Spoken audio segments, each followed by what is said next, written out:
तो हमारे साथ स्टूडियो में मेहमान दीपक चौरसिया जी आ चुके हैं। दीपक सर बहुत स्वागत है आपका। वैभव सिंह जी हमारे साथ हैं, जियो पॉलिटिकल एक्सपर्ट हैं। वैभव जी बहुत स्वागत है आपका। और हमारे पॉलिटिकल एडिटर देवेंद्र पराशर जी हमारे साथ हैं। सबसे पहले तो आपके लिए जानना यह जरूरी है कि इस आदमी का भारत आना कितनी बड़ी बात है। एक आतंकी हमले में शामिल व्यक्ति को भारत को लाने में 17 साल लग गए, लेकिन यह वक्त लगता है। और अगर सरकार ऐसी है जो चाहती है कि ऐसे लोगों का इंसाफ हो, तब जाकर के ये काम हो पाता है, वरना नहीं हो पाता। और इस मामले में या ऐसे मामलों में तो इस सरकार को 100 में 100 नंबर दिए जाने चाहिए कि हमने इस आदमी का पीछा कभी नहीं छोड़ा। इसको भारत हम लेकर के आएंगे, ये हमारा रिजॉल्व था और हम आज वो काम करने में कामयाब हुए। तो ये मोदी सरकार को इसका पूरा पूरा क्रेडिट जाता है। प्रधानमंत्री ने जब ये कहा था कि आतंकवादी अगर कोई भी हिमाकत करेंगे तो मोदी पाताल से भी ढूंढ करके लाएगा, तो आज उन आतंकवादियों को प्रधानमंत्री की वो बात याद आ रही होगी। और ये तहब्बुर राणा गिड़गिड़ाता था अमेरिका की जेल में, आपको मालूम है, अदालत के सामने कि मुझे भारत मत भेजो, मुझे टॉर्चर किया जाएगा, वहां की जेल में मुझे मार दिया जाएगा। अब इसका इंसाफ यहां की अदालत करेगी। और एक बात तो आज पूरी दुनिया मानने लगी है, भारत का कोई भी दुश्मन होगा जिसने किसी निर्दोष भारतीय का खून बहाया होगा, वो या तो गोली से मरेगा या फांसी से मरेगा। और पूरी दुनिया में ये हो रहा है। और इस व्यक्ति का इंसाफ यहां भारत की जेल में, भारत की अदालत में होने जा रहा है। देवेंद्र आपको बताएं कि इसका भारत आना कितनी बड़ी बात है और क्या क्या किया हमने इसको भारत लाने के लिए। और उसमें सबसे पहले सौरभ जो चीज़ ध्यान में आती है ना कि 2011 में तत्कालीन मुख्यमंत्री नरेंद्र मोदी का बयान, जब शिकागो की कोर्ट में इसे फ्री किया गया था, तब नरेंद्र मोदी ने सार्वजनिक तौर पे ये कहा था और बहुत तीखे शब्दों में ये कहा था कि ये हिम्मत कैसे हो गई शिकागो की कोर्ट की कि भारत में अपराध हुआ और अमेरिका में आप उसे मुक्त कर रहे हो। दूसरी चीज़ कि पूरी दुनिया के सामने मैं ये सवाल खड़ा कर रहा हूँ कि क्या 9/11 का मामला इन्वेस्टिगेशन हो या फिर न्यायिक व्यवस्था, क्या भारत की जुडिशरी करेगी? आप दोगे इस बात की इजाज़त? ये कैसे हो गया? तीसरा सवाल उन्होंने उठाया था कि मनमोहन सिंह के बारे में कि ये तो अमेरिका के मित्र बताए जाते हैं, ये क्या कर रहे हैं? कम से कम ये इस बात के लिए अमेरिका के ऊपर दबाव तो डालें। 14 साल बाद वो पूरा साइकिल पूरा हुआ, जब पिछली बार डोनाल्ड ट्रंप और प्रधानमंत्री नरेंद्र मोदी जब वहाँ पे मौजूद थे और डोनाल्ड ट्रंप ने उस बात का ऐलान किया। मतलब मुख्यमंत्री के तौर पे नरेंद्र मोदी को जो पीड़ा थी तहब्बुर राणा के पर्टिकुलर केस को लेके, वो पूरी होती नजर आ रही है। वो पूरी हुई और उसी अंदाज में हुई, क्योंकि जिस तरीके से उस पर दबाव बनाया गया, फॉलो किया गया। और ऐसा नहीं है कि डोनाल्ड ट्रंप के बनने के बाद बाइडेन के ऊपर भी उसी प्रकार का दबाव था। 2023 में बाइडेन प्रशासन की तरफ से बार बार इस बात को कहा गया कि हाँ, इसका एक्सट्रेडिशन होना चाहिए। तो भारत की सरकार ने दुनिया के सामने एक नज़ीर पेश किया कि अगर भारत के ऊपर आतंकी हमला होगा तो हमारी आवाज़ को अनदेखी नहीं की जा सकती। हम जो चाहेंगे न्यायिक व्यवस्था के तहत, उसके लिए हमें आपको मुहैया कराना होगा। वो चीज़ है, वही होता नजर आ रहा है। और ये तो सिर्फ इस एक केस के आधार पे, बाकी दूसरे केस भी अगर आप देखें तो हर जगह वही हो रहा है, जैसे कि आपने कहा। नहीं, और कोई देश किसी ऐसे आरोपी को दूसरे देश के आरोपी को यूं ही सौंप नहीं देता है। पाकिस्तान से मैं शुरू करता हूं, वैभव और दीपक जी बताएंगे इसके बारे में आपको जरा, कितना मक्कार देश है भारत। वहां से आतंकवादी ट्रेन होकर के भारत आए, उनका जिंदा आतंकवादी पकड़ा गया, उसने बताया मेरा गांव यहां, मेरा घर यहां, मेरी ट्रेनिंग यहां हुई, मैं यहां लश्कर तैयबा के चीफ हाफिज सईद से हम लोगों की मुलाकात कराई गई थी। पाकिस्तान में आज तक एक भी आदमी को सजा नहीं हुई 26/11 के मामले में, एक भी आदमी को सजा नहीं हुई है।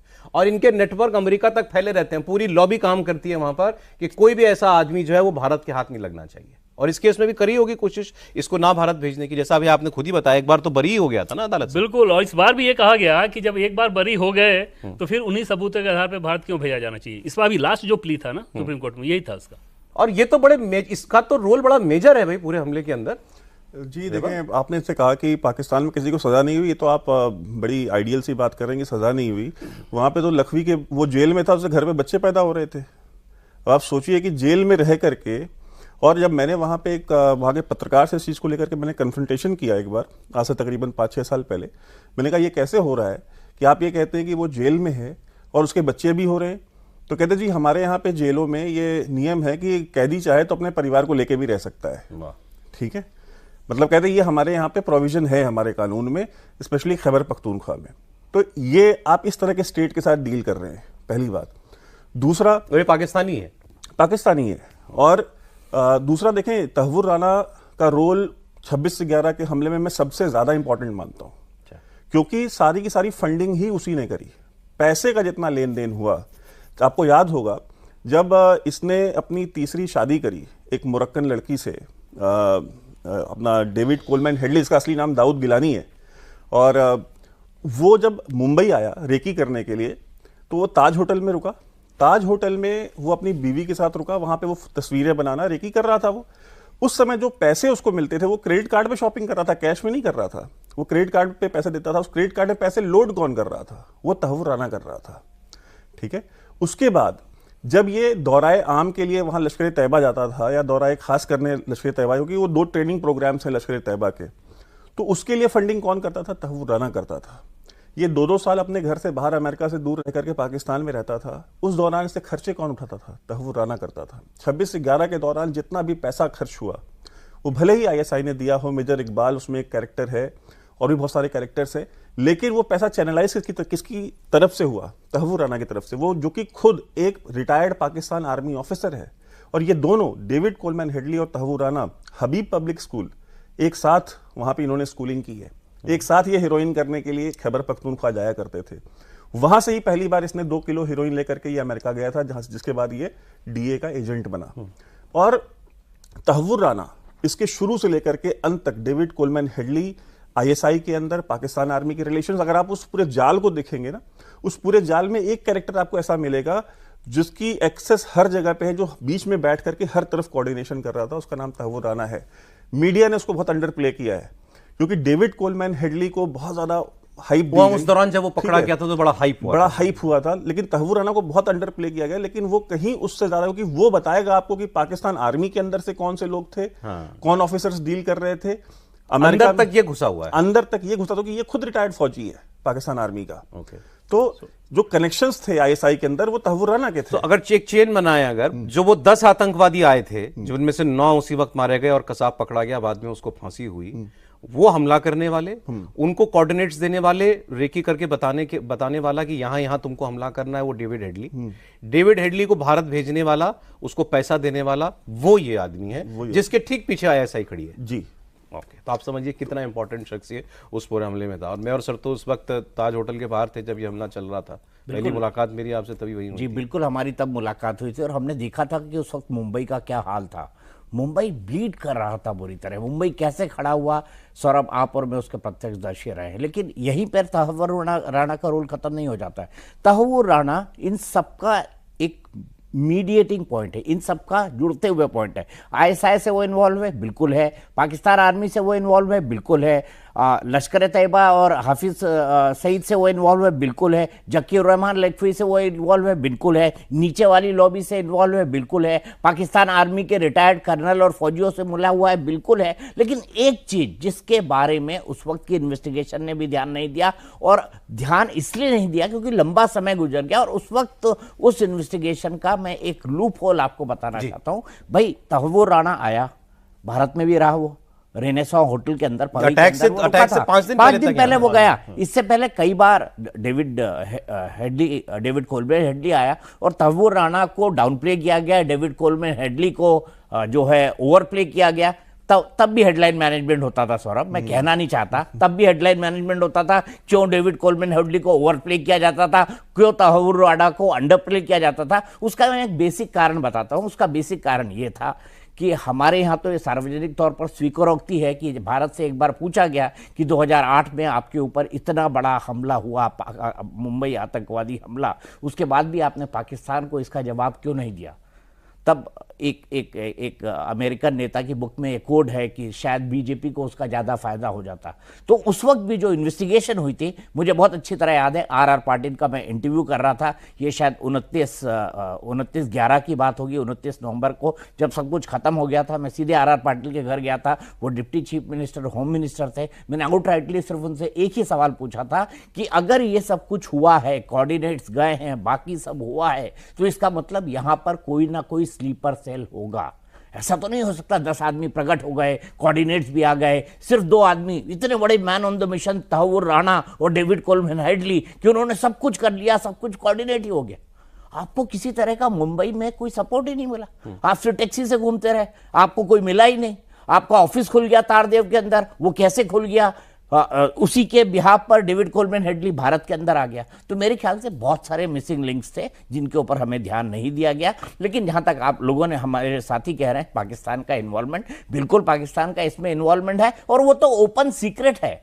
लेकिन सवाल यह है कि यहाँ के लोग, यहाँ के वो कौन लोग थे जो स्लीपर सेल के अंदर इन्वॉल्व थे, और आईएसआई के ऐसे कौन से स्लीपर सेल है जो कोई कनाडा से ऑपरेट कर रहा है, कोई नॉर्थ अमेरिका से ऑपरेट कर रहा है, कोई शिकागो से ऑपरेट कर रहा है। इसलिए तो इंपॉर्टेंट है ना सर, इसका आना ये बताएगा ना। इसीलिए तो मैं एक अदर साइड पे आपको ध्यान दिला रहा हूं कि वो ध्यान जो है, और उस वक्त जानबूझ के कहा गया। और मैं आपको ये बता रहा हूँ, सलेवा मेरे हाथ में पहना हुआ है ना, ये डेविड कोलमैन हेडली और तहव्वूर राणा ने डेविड कोलमैन हेडली को आइडिया दिया था कि आप सिद्धिविनायक जाइए, वहां से कलेवा लाइए, बांध के उसको घूमिए, ताकि कल को कुछ उल्टा सीधा हो जाए तो हम ये कह सके तो हिंदू टेरर। 2008 की बात है ना, आज की तरह ऐसे वाले तो मोबाइल फोन बिल्कुल नहीं थे कि आप लाइव बातें कर रहे हो, सब कुछ आपको लाइव पता चल जाए, आतंकवादी आ रहा है, उतर रहा है, बस जहाज से नाव से उतर रहा है, टैक्सी पकड़ रहा है और चल ताज होटल। ऐसा थोड़ा, आप बिल्कुल ठीक कह रहे हो, ऐसा थोड़ी होता है। और एक बात संभव ही था और उसकी तरफ ध्यान ही नहीं दिया गया। इसमें एक चीज़ दिलचस्प सौरभ ये था, एजेंसीज का मतलब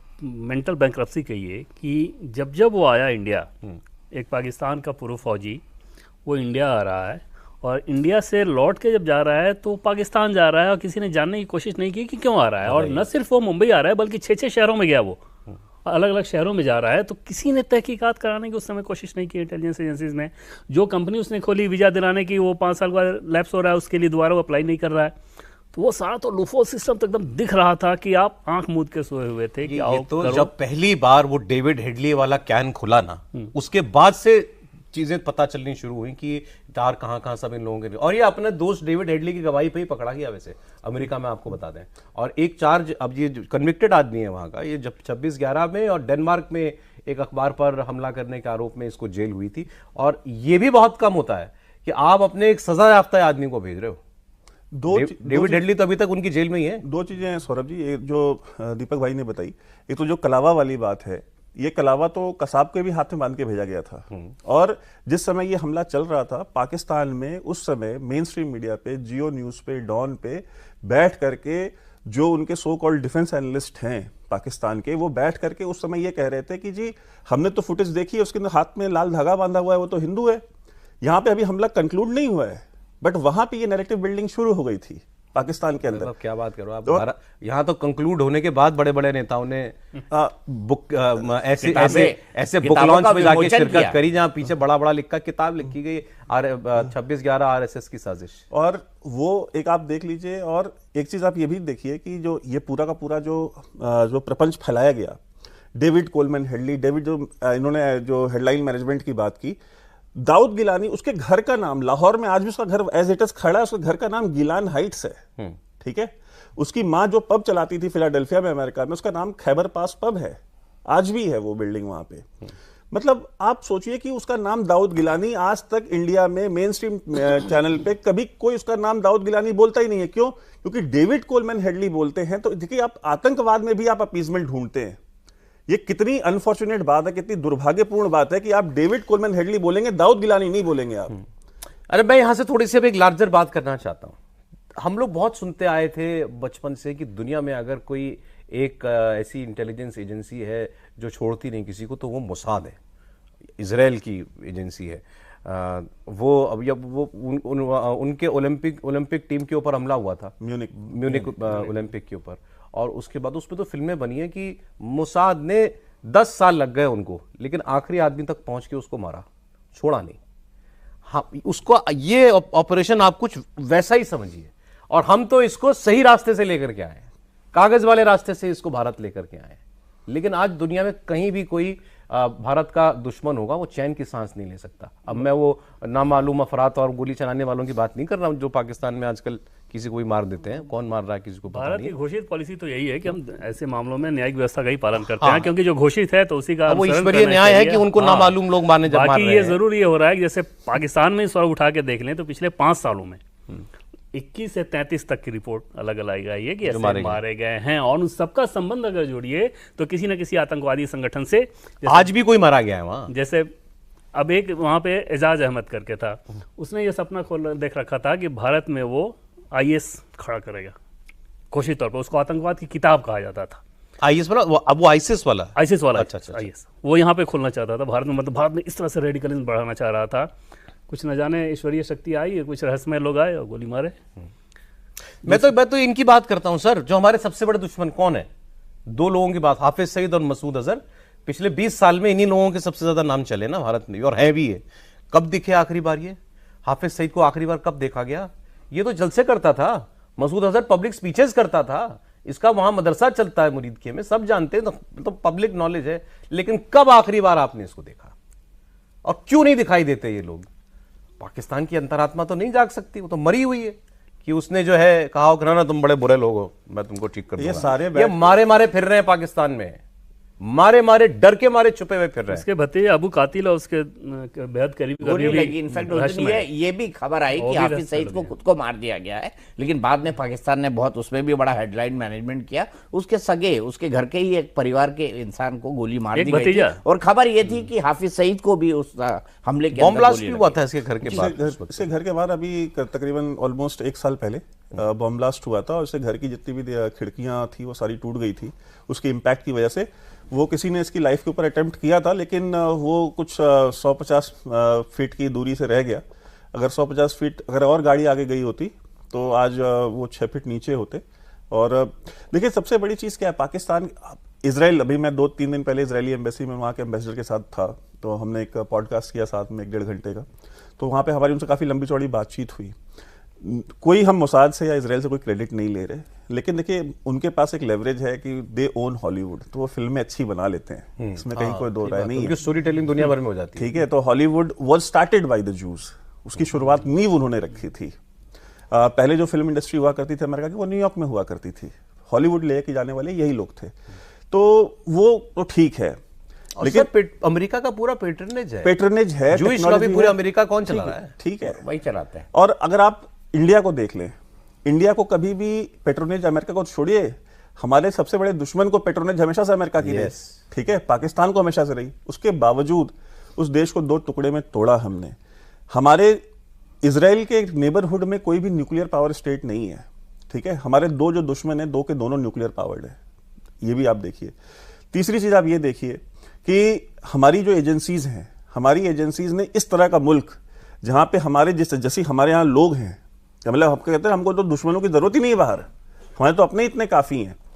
हमारी सरकार ने जब 26/11 का हमला हो रहा था, तो हमारी सरकार ने हमारे देश के जो सुरक्षा के जिम्मेदार जो वरिष्ठ लोग थे उनको पाकिस्तान में मरी भेजा हुआ था कि जाके वहां पे बात करो उनके साथ, जब अटैक चल रहा था, जब यहाँ पे अटैक चल रहा था, कि आप वो मरी में बैठे हुए थे। मरी एक हिल स्टेशन है इस्लामाबाद के ऊपर, वहां पे जाके बैठे हुए थे, वहां मोबाइल का नेटवर्क नहीं आता है। आप उनकी मक्कारी सोचिए, और हमारी गवर्नमेंट की आप बेवकूफी कह लीजिए, कंप्लिसिटी कह लीजिए, वो आपके ऊपर टॉप लोग हमारे सारे वहां गए हुए थे, और गवर्नमेंट ने भेजा था। उनको कोई शौक थोड़ी था मरी आने का, मरी से 10 गुना खूबसूरत जगह हमारे यहाँ पे, हम क्यों जाएंगे मरी, लेकिन गवर्नमेंट ने भेजा था कि जाओ के बात करके आओ। हमारे यहाँ प्रधानमंत्री शर्म एल शेख में जाकर के ये बोल के आ जाते हैं कि भाई हमने बलूचिस्तान में जो आतंकवाद हो रहा है उसमें हम शामिल हैं, हम उसकी जांच करेंगे। उन्होंने कभी अपनी जांच कराई? आज तक कभी कन्विक्ट कराया हाफिज सईद को, ज़कीर रहमान लखवी को, मसूद अजहर को? लेकिन मनमोहन सिंह साहब को पता नहीं क्या जल्दी थी बलूचिस्तान में जांच कराने की, भाई भारत वहां पे इन्वॉल्व है क्या नहीं है।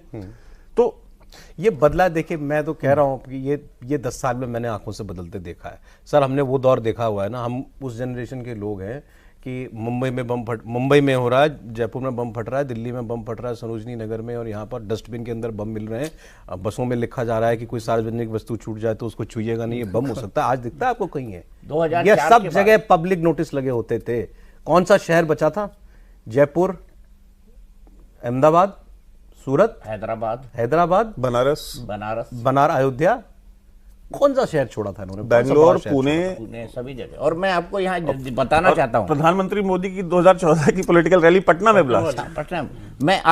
पटना तो खैर आईएम का नहीं था, लेकिन मैं बहुत अच्छी तरह जानता हूँ। सफदर नागौरी, वो मध्य प्रदेश से आता था, इंडियन मुजाहिदीन का हेड था। और आप ये देखिए कि कितने बेखौफ थे वो लोग कि सरोजनी नगर के अंदर ब्लास्ट हुआ है कोई 6:30 बजे और 7 बजे, उसके 3 या 4 मिनट बाद मेरे ईमेल एड्रेस पे, जब मैं एक चैनल के लिए काम करता था, ईमेल आ जाता था कि ये ब्लास्ट हुआ है, हमने इसकी जिम्मेदारी ली। इतने भी हर बार ईमेल, और हर बार वो ईमेल आता था, और उस ईमेल को बाद में ट्रैक किया जाता था, उसका ट्रैक नहीं मिलता था। हमारी इतनी बड़ी इंटेलिजेंस कैसे रुक गया सर 10 साल में? क्योंकि उसके बाद एक मॉड्यूल आया ना बाटला हाउस का, वो तो बाटला हाउस तो तुर्रे से गोलियां चली थी ना, वो तो ढूंढने गए थे किसी को जांच का वो थोड़ी था। उसके बाटला हाउस के बाद भी कितना विवाद हुआ कि बाटला हाउस इनकाउंटर सही है या फर्जी है। उसी के बाद तो इंडियन मुजाहिदीन का खात्मा हुआ था। मैं पूछ रहा हूँ क्या कर दिया मोदी ने ऐसा कि सारे लोग ये अपने बिल में छुप गए? एटीट्यूड बदला, बस वो यही है कि हमको और छोड़ना नहीं तुष्टीकरण है। की नीति छोड़ी। और आप ओवर बड़ी पिक्चर में, बिग पिक्चर अगर आप देखें तो जैसे पहले इंटरनल देख लीजिए, जम्मू कश्मीर में आतंकवाद, पत्थरबाजी खत्म, नक्सलवाद एक दूसरी समस्या थी जिसे आतंकवाद नहीं कहा सकता बल्कि, लेकिन इंटरनेशनल है, तो उसको अब सिर्फ 4 जिले में बच गए हैं, अगले साल तक वो भी खत्म। बाहर जो किया जा रहा है, जैसे जस्टिन ट्रूडो ने निज्जर को लेके इतना बड़ा बवाल खड़ा करने की कोशिश की, उसमें 2 चीज़ें देखें। 2018 में जब वो आए थे तो अमरिंदर सिंह तब कांग्रेस के मुख्यमंत्री थे और उनसे 10 लोगों की लिस्ट भारत की सरकार ने दिलवाया था ट्रूडो को कि ये आतंकवादी हैं, खालिस्तानी आतंकवादी जो कनाडा में बैठ के ऐसे डिस्टर्ब करने का काम कर रहे हैं। वो नहीं माने, बाद में रहस्यमय ताकतों ने निज्जर की हत्या की। निज्जर का जब कांड हुआ तो उसके बाद आप देखिए कि जैसे ट्रूडो ने दबाव बनाने की कोशिश किया, वहाँ पे दिखता है भारत सरकार की ताकत कि जब दबाव बनाने की कोशिश की तो किस पुरजोर तरीके से इसका विरोध किया गया। उसका एक छोटा सा उदाहरण था कि जो हमारे उच्चायुक्त थे, जब उनको आया कमांड की वहाँ से आपको छोड़ के वापस जाना है इंडिया, कनाडा में इंटरव्यू देके और वहाँ के ट्रूडो के खिलाफ बोल के आए हुए थे। मतलब ऐसा नहीं था कि इंडिया में आके इंडियन चैनल के सामने उन्होंने इंटरव्यू दिया, कनाडा में इंटरव्यू देके आए हुए थे। तो ये नए भारत की ताकत है जो कि अपने दुश्मनों के बारे में या उस तरह की चीज़ें जब हो रही है तो खुल के वकालत करता है। उसमें ये नहीं कि दबी छुपी या किसी प्रेशर में आ जाए। और प्रधानमंत्री नरेंद्र मोदी जो शख्सियत हैं, जो भी उनको जानते हैं, वो तो दबाव में आने वाले हैं। एटीट्यूड का बदलाव, अब जिन लोगों ने आज से 10 साल पहले कश्मीर के हालात देखे हैं वो बता पाएंगे। ये बड़ा एप्ट आपने उदाहरण दे दिया। सैयद अली शाह गिलानी मर गया, पाकिस्तान कश्मीर का सबसे बड़ा अलगाववादी नेता, खुल के नारा लगाता था हमारा पाकिस्तान से रिश्ता क्या, ला इलाहा इल्लल्लाह, खुल के नारा लगाता था वो। और हमारी सोचिए भारत सरकार से बड़ा कौन है भाई भारत में? भारत सरकार के नेता वहां जाते थे कश्मीर तो उससे मिलने के लिए जाया करते थे। वो तो चलिए, वो तो कश्मीर की बात है। और इस सरकार ने आते ही कहा नो व्हाट नॉनसेंस, बंद करो सब ड्रामा, ये हुर्रियत का ताला बंद। और रोज एक ना एक संगठन कश्मीर में, मुझे तो सर ऐसी कई बार तो यकीन नहीं होता, आज के मामले में पड़ा 2 और संगठनों ने हुर्रियत से नाता तोड़ते हुए क्या कहा कि जो भी ताकतें भारत से अलग होने की बात करेंगी हम उनका साथ नहीं देंगे, हम भारत के संविधान में विश्वास रखते हैं। सोच नहीं सकते थे, ये अकल्पनीय बातें हैं। गिलानी केस में सौरभ एक आपको उदाहरण दूं, जब गिलानी की मृत्यु हुई तो वहाँ के तत्कालीन डीजीपी ने एक बड़े व्यक्ति जिनको रिपोर्ट करते हैं तो उन्होंने फ़ोन किया कि ये कमांड था कि भाई प्रोसेसन वगैरह निकलने उस तरह बुरहान वानी जैसे हालात नहीं होने चाहिए, तुरंत जो भी अंतिम संस्कार है ठीक तरीके से हो जाए। स्थानीय लोग दबाव बनाने लगे क्योंकि उन लोगों की साजिश थी, जो अलगाववादी जो माहौल बनाने की। तो डीजीपी उस दबाव में थोड़ा आए, उन्होंने बताया कि ये संभव नहीं रहेगा आज रात में करना, इसको कल करना पड़ेगा या परसों। उनके घर वाले आ रहे, कुछ इस तरह की बात करके, क्योंकि थोड़ा प्रेशर में आ गए थे। उनको ये कहा गया, और वो चीज़ बताता है कि नया भारत का कमांड किस प्रकार का होता है कि रात में ही होगा, कोई प्रोसेसन नहीं निकलेगा, और अगर ऐसा नहीं हुआ तो कल सुबह कोई और डीजीपी रिपोर्ट करेगा। अच्छा। और दोबारा फोन नहीं करोगे तुम। और 2 बजे रात को सब हो गया स्मूथली, अंतिम संस्कार पूरे विधि विधान के साथ, कुछ नहीं, शांति। और एक चीज मैं यहाँ पे जोड़ना चाहता हूँ। आपने कश्मीर की बात की, गिलानी की बात की, देवेंद्र ने एक बहुत शानदार उदाहरण दिया कि कैसे हमारी साइकोलॉजी में बदलाव आया। एक समय तो ऐसा था ना, ये आईएम वाले जो आजमगढ़ से जुड़े हुए थे, कौन कौन नेता आजमगढ़ नहीं गया? एक नाम उठा के देख लिए, टॉप से लेकर बॉटम तक 2006, 2007, 2008। और जिस सरमल शेख की बात कर रहे हैं ना, ये परिवर्तन 2004 से होना शुरू हो गया था। मैं पार्टी पॉलिटिक्स के अंदर नहीं जाना चाहता, लेकिन क्रॉस, आप उकसा रहे हो, हाँ, लेकिन कोई कुछ बोले, लेकिन क्रॉस बॉर्डर टेररिज्म जो है, क्रॉस बॉर्डर टेररिज्म शब्द पर आगरा की शिखर वार्ता टूटी थी। सर अब आप ही बता दो, हाँ, किसके आंसू निकले थे बाटला उसके बाद? अब ये तो सलमान खुर्शीद से पूछना पड़ेगा मुझे। तो बस फिर आप मैं यही तो कह रहा हूं, यही नीति है। इस एटीट्यूड को हमने तज दिया और हमको आतंकवादियों के अंदर वोट बैंक पॉलिटिक्स दिखना बंद हो गई। ये मेरे ख्याल से भारत के पॉलिसी के अंदर 2013-2014 में आया सबसे बड़ा बदलाव। आप कह रहे हो we were soft on terrorism because of, निसंदेह बिल्कुल थे, वरना चरारे शरीफ का वो हाल होता जो हुआ था। और इसरा जहां बिहार की बेटी हो गई, बिहार की बेटी हो गई इसरा जहां भाई। आजमगढ़ के अंदर जो है वो बड़ी बड़ी रैलियां और जलसे लगने लगे, बाटला हाउस के समर्थन में रैलियां निकलने लगी। बाटला हाउस के लिए कैंडल लाइट विजिल और कैंडल लाइट मार्च होने लगा है कि बाटला हाउस का जो इनकाउंटर है फर्जी है, एक आदमी ने अपनी coming back to Tahawwur Rana and Pakistan, आप आज तो पाकिस्तान आप थोड़ा वॉच कर रहे होगे, आज तो बहुत लोग रोएंगे वहाँ जी। आज तो कई सारी मतलब चूड़ियाँ टूटेंगी वहाँ, ठीक है। तो और वहाँ पे तो खैर टेलीविजन भी टूटते हैं जब क्रिकेट मैच होता है। तो देखिए, और दिल तो खैर बहुत टूटे हैं, क्योंकि इनकी उम्मीद ये थी कि इन्होंने भी हाल ही में शरीफुल्ला को दिया था अमेरिका को। आईसिस का कमांडर था अफगानिस्तान में और अमेरिका का मोस्ट वांटेड था, और इन्होंने वो पूरा का पूरा नेटवर्क पकड़ा, क्योंकि आईसिस को अफगानिस्तान में एक्चुअली आईएसआई ही चलाती थी, ठीक है। ये प्रोजेक्ट आईसिस जो है, आईसिस खुरासान आईएसआई का था, जो उन्होंने अपनी इंश्योरेंस पॉलिसी बनाया हुआ था अफगान तालिबान के खिलाफ, कि अगर अफगान तालिबान कहीं अगर हमारी बात नहीं मानते हैं, हमारे खिलाफ जाते हैं, या अगर हमें आर्म ट्विस्टिंग करने की जरूरत पड़ती है, तो हमारे पास आईसिस खुरासान नाम की ऑर्गेनाइजेशन होनी चाहिए। जब आपने सर्वे किया वहाँ कितने लोग बेल्ट बांध के घूमते हैं? तकरीबन 20,000 है उनके पास, अफगान तालिबान के पास सुसाइड बॉम्बर्स 20,000। तो आईसिस खुरासान का जो क्योंकि लीडरशिप बनाई हुई इनकी थी, तो उन्होंने 15-20 वहां से उठा ली। उनमें सबसे जूनियर प्लेयर शरीफुल्ला था।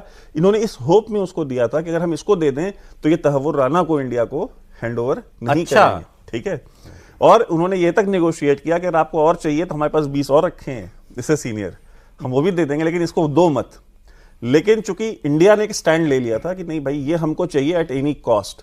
और देखिए, सब कुछ ठीक है, लेकिन बिजनेस जो है ना, ट्रंप एक बिजनेसमैन है।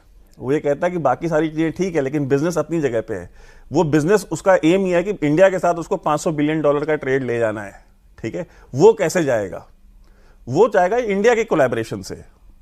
ये आप आईसिस के 1-2 दे दो, वो थैंक यू बोल देता है। वो थैंक यू में 2 महीने जो रात में उनको हसीन सपने आते हैं आईएसआई वालों को। उसको क्या करना था वो राणा का? सही बात, सही बात। उसके किस काम का? उसके किसी काम का नहीं है, उसने उठा के दे दिया। उसके पास तो है 15 साल से, उसी के पास है। और वो डोनाल्ड ट्रंप जो है, वो डीप स्टेट वाला प्रेसिडेंट नहीं है। उसको मतलब नहीं है कि यार सीआईए क्या कहती है, डीए क्या कहती है, एफबीआई क्या कहती है, लॉन्ग टर्म गेम क्या है हमारा, उसको कोई लेना देना नहीं है। एक बात जो भाई साहब ने कही थी कि देखिए, इंडिया में अपीजमेंट पॉलिटिक्स की आप इंतहा देखिए, मतलब पीक कहते हैं ना, आपको दुनिया में कहीं इसका उदाहरण नहीं मिलेगा। इंडिया में आतंकवाद होता रहा, ठीक है। जर्मन बेकरी में पुणे में बॉम्ब ब्लास्ट हुआ, Indian institute of science Bangalore में ब्लास्ट हुआ, संकट मोचन बनारस में ब्लास्ट हुआ, दिल्ली में आप नाम लेते जाइए, हर जगह ब्लास्ट होते थे। और ब्लास्ट को लेकर के हमारा जो एटीट्यूड एज एन इंडियन ये हो गया था कि एक कैजुअल सी चीज थी कि हाँ हुआ है, अखबार में पढ़ लिया, ठीक है, हम इंडिफरेंट हो चुके थे, हमें फर्क ही नहीं पड़ता था। जो पीढ़ी था सन 2000 में पैदा हुई होगी, 2010 में, 2009 में, उससे अगर आज आप पूछेंगे, उसको पता नहीं होगा कि ब्लास्ट क्या होता है, ठीक है, टेररिस्ट हमला क्या होता है। वरना हॉस्टेज बनाए जाते थे अक्षरधाम मंदिर में, यहाँ वहाँ। आप देखिए ना, मतलब वो दौर पूरा आप याद कीजिए। और धमाधम मस्त कलंदर था। कहाँ पे इंडिया में पॉलिटिकल पार्टीज, आपने कश्मीर की बात की, मैंने कश्मीर में बहुत साल गुजारे हैं। कश्मीर में पॉलिटिशियंस जो कि अंदर से प्रो इंडिया थे भी, वो ये बोलते थे कि जिस दिन हम बोल देंगे कि यार इंडिया या पाकिस्तान के खिलाफ बोला, अगले दिन हमको गोली मरवा देंगे। ये इंडिया के अंदर मेन लैंड की बात कर रहा हूँ, कश्मीर की बात नहीं कर रहा हूँ। यहाँ पे बहुत सारे ऐसे लीडर्स थे, आजमगढ़ में, मुंबई में, दिल्ली में, जिनको ये डर रहता था कि अगर हम इनके खिलाफ बोलेंगे कि हमको मरवा न दे। ये उनकी तूती बोलती थी ऐसे वालों की भारत देश में। 10 साल के अंदर अब क्या होता है? अब ये हो रहा है कि कश्मीर में बैठा हुआ इंसान भी तिरंगा, वहां तिरंगा यात्रा निकल रही है, लोग निकाल रहे हैं। और उसके बाद टूरिज्म हो रहा है, कहीं कोई दिक्कत नहीं हो रही। पाकिस्तान के अंदर ये पूरा रोल रिवर्स हो गया। वहां भी ये कि यार आज मुंह खोलेंगे तो कहीं मार न दिए जाएं, या कहीं हम पब्लिक में दिख गए तो कहीं ना मार दिए जाएं। मतलब अपने घर से निकलने में लोगों को डर लग रहा है। सारे अंडरग्राउंड लोग सारे वहां पे क्या बातें होती है पाकिस्तान में? बातें क्या होती हैं ये जो लोग मर रहे हैं वहां पर? वहां पे देखिए, वहां पे ये कहते हैं कि जी देखें, जब आईएसआई के साथ सबसे बड़ी ट्रेजेडी है, वो ये नहीं बोल सकते कि रॉ मरवा रही है, क्योंकि वो पूरी जिंदगी तो उन्होंने कहा नंबर 1 तो हम है, नंबर 1 एजेंसी दुनिया की। तो फिर सवाल उठेगा कि भाई अगर रॉ आके यहां मरवा दे रही तो फिर हम नंबर 1 कैसे हैं? फिर तो नंबर 1 कोई और हो गया। तो वो ये कहते हैं जी अफगानों को यूज करके भारत वाले ये करा रहे हैं, ठीक है, तो सारे अफगान निकाल दो। सारे अफगान निकाल दिए, अब कौन मरवा रहा है? मर तो अभी भी रहे हैं, आज ही आपने बताया ना, आज ही मारा एक। अब कौन मार रहा है? पाकिस्तान की हालत यह है कि तो गुर्बत, गरीबी, आटों की लाइनों में मर रहे हैं इस समय। तो मैं कहता हूं अगर सौरभ शर्मा ही 500 रुपए दे दे किसी को, या तो उसको गोली मार दो, तो मार देगा वो।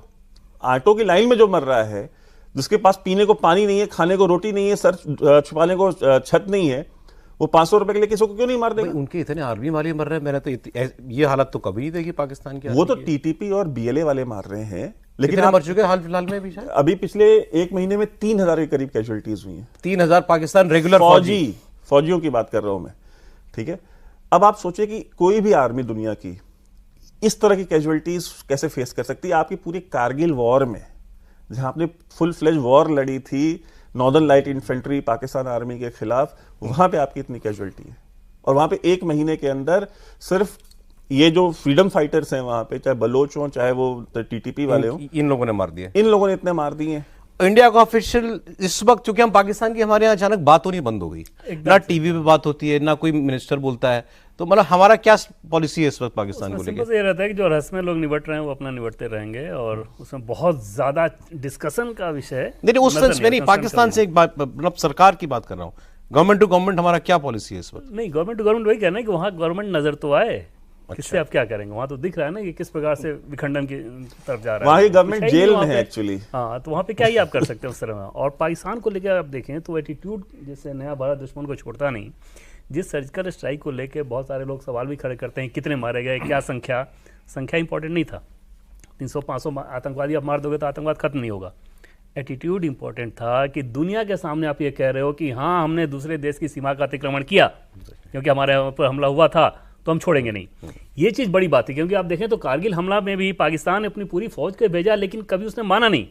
अब दुनिया के सामने नहीं मान सकते। ये मादा दिखाना कि दुनिया के सामने आप कह रहे हो कि हाँ, हमारी फौज गई है, पाकिस्तान में घुस के मार के आ गई थी, अपने आप में बहुत बड़ी बात थी। और जो लाइन है ना सौरभ की, सुनती है दुनिया, सुनाने वाला चाहिए, बिल्कुल वो उस काम को नरेंद्र मोदी की सरकार चरितार्थ कर रही है। ये मसूद अजहर, जिसको एक छोटा सा पॉइंट वहां हम ही लोग छोड़ करके आए थे, जब ये बालाकोट एयर स्ट्राइक हुई, उस वक्त इसको सबसे पहले अंडरग्राउंड किया था कि इसके मदरसे पर ना एयर स्ट्राइक हो जाए। मैंने वैसे फोटोज देखे हैं जब मसूद अजहर सार्वजनिक तौर पर कुछ सालों पहले तक मोटर बाइक पे घूमा करता था। मोटर बाइक पे घूमा करता था, हाफिज सईद नहीं घूमता था, लेकिन मसूद अजहर तो घूमा करता था। और मैं सिर्फ ये कहना चाहता हूँ, पाकिस्तान अब कोई देश बचा नहीं है, वो निहायत ही फुकरा हो गया है। हाँ, एक देश के तौर पर बचा रहेगा, क्योंकि आप कहते हैं ना सौरभ, आप ही की लाइन है कि वो अपनी ज़मीन को किराए पे देके जो है अपना काम चला रहा है, अपने घर को या अपनी ज़मीन को किराए पे देकर वो अपना काम चला रहा है। लेकिन अब उसका कोई रिलेवेंस बचा नहीं, और कम से कम भारत के संदर्भ में तो बिल्कुल ही नहीं बचा है। ऐसे देश के बारे में आप क्या कहेंगे जिसका पूर्व प्रधानमंत्री जेल पे हो, या पूर्व प्रधानमंत्री विदेश के अंदर हो, या फिर वो प्रधानमंत्री की गद्दी पे हो? तो वहां पे क्या होगा और क्या सिस्टम चल रहा होगा और क्या वहां पे बाकी चीजें हो रही? आप कुछ कह रहे थे? एक छोटा सा पॉइंट बस मैं ये कह रहा था कि दिफाए पाकिस्तान काउंसिल एक बनाई गई थी। हामिद गुल ISI चीफ थे, उन्होंने कई सारे जितने टेररिस्ट ऑर्गेनाइजेशंस थी पाकिस्तान की, जितने रेडिकल एलिमेंट्स थे, उन सबको मिला करके एक दिफाए पाकिस्तान काउंसिल बनाया था, और जिसकी रैलियां हुआ करती थी, जिसमें 1-1 लाख लोग आया करते थे। और ये हर साल लाहौर में, इस्लामाबाद के आसपास के इलाकों में हर साल होती थी ये दिफाए पाकिस्तान काउंसिल की रैली। और उसमें ये ज़कीर रहमान लखवी, हाफिज सईद, ये आपका मसूद अजहर, ये मतलब आते ही हीरो थे ना इनके। हाँ, ये तो मतलब स्पीचेस करते थे, 1-1 घंटे की तकरीरें करते थे ये, ठीक है। और वो दिफाए पाकिस्तान काउंसिल की का जो ये पब्लिक रैली है, ये पिछले 8 साल से नहीं हुई है, 7 साल से, ठीक है। एक चीज ये, दूसरी चीज आप ये देखिए, भाई साहब ने बताया कि मोटरसाइकिल पे घूमा करते थे। POK में जो है कि कैंप था लश्कर तैयबा का, हुआ करता था, जैश ए मोहम्मद का, जहां पे ये दौराए आम, जो कि बेसिक ट्रेनिंग 3 महीने की होती है किसी भी आतंकवादी की, वो कराते थे। जब से सरकार आई है और सर्जिकल स्ट्राइक हुई है, सर्जिकल स्ट्राइक के बाद POJK में एक भी टेररिस्ट का ट्रेनिंग कैंप वहां से नहीं है, ऑपरेट नहीं करता, हटा दिया गया सारा। अब वो सिंध लेके चले गए हैं, अब वो सिंध में ट्रेनिंग कराते हैं, रेगिस्तान में। अच्छा, ठीक है। दूसरा, दौराए खास जो इनका खैबर पख्तूनख्वा में हुआ करता था, बालाकोट के बाद इन्होंने वो भी वहां से हटा दिया कि यार ये तो खैबर पख्तूनख्वा तक आकर के एयर स्ट्राइक कर रहे हैं, ठीक है। तो वहां से भी उनको हटाया, उनको ले जाओ, अब उनको आप कहां ले जाओगे? और उनको ले जाकर के इन्होंने जहां पे SSG के अपने कमांडो की ट्रेनिंग करते हैं, जैसे हमारे यहाँ पैरा SF वाले हैं, तो SSG की जहां ट्रेनिंग होती है, अब SSG वालों के साथ ट्रेनिंग देते हैं कि कम से कम यहां पे बम नहीं गिराएंगे। चलिए, अब इसको तहव्वुर राणा को इसको जरा भारत आने दीजिए। कुछ घंटों में बताया जा रहा है प्राइवेट जेट से शायद इसको लाने की तैयारी है, और इसको भारत लाने दीजिए तो फिर एक परेड निकाली जाए इसकी और पाकिस्तान की। बहुत शुक्रिया वैभव, आप स्टूडियो में आए। दीपक जी बहुत शुक्रिया आपका। देवेंद्र बहुत धन्यवाद आपका।